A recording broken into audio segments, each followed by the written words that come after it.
એક મહત્વના સમાચાર જોઈ લઈએ તો અમદાવાદમાં 2 દિવસમાં લિસ્ટેડ બુટલેગરોના અડ્ડા પર દરોડા પાડવામાં આવ્યા। 215 પ્રોહિબિશનના કેસ નોંધીને 244 સામે ફરિયાદ નોંધવામાં આવી છે।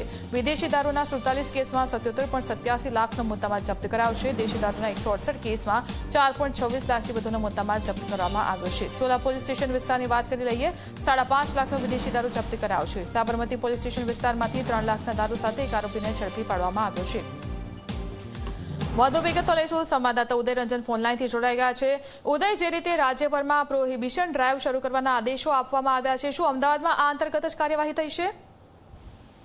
ફાલ્ગુની, વાત કરવામાં આવે તો જે પ્રમાણે ભાવનગરની અંદર જે કેસ નોંધાયેલો છે, જેમાં ડુપ્લિકેટ દારૂનો કેસ નોંધવામાં આવેલો હતો, જેને લઈ અને લોકોના મોત થયા દારૂ પીનારાઓના, જેને લઈ ગુજરાત ડીજીપીએ પણ અંકુશમાં કામગીરી જે છે, દરેક વિદેશી દારૂનું જે વેચાણ છે એને અંકુશમાં લેવા માટેથી 18 થી 21 ની અંદર સમગ્ર ગુજરાતમાં જે ડ્રાઈવ આપી હતી, એના ભાગરૂપે અમદાવાદ પોલીસ કમિશનરની સૂચનાથી છેલ્લા 2 દિવસની અંદર જે છે કુલ 215 દારૂના કેસ નોંધવામાં આવ્યા છે, જેમાં કુલ 244 સામે ફરિયાદ નોંધવામાં આવેલી છે।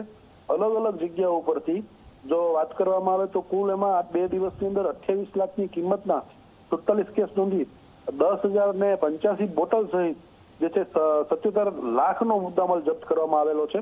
અને દેશી દારૂની જો વાત કરવામાં આવે તો 168 કેસ નોંધી અને 1900 લીટર જેટલો દેશી દારૂ કબજે કરવામાં આવ્યો છે, જેની કિંમત 4 લાખ થવા પામે છે। સોલા પોલીસ સ્ટેશન વિસ્તારની જો વાત કરીએ તો 5.5 લાખની વિદેશી દારૂની 776 જેટલી બોટલો કબજે કરી છે। 9 લાખનો કુલ મુદ્દામાલ થવા માંગે છે।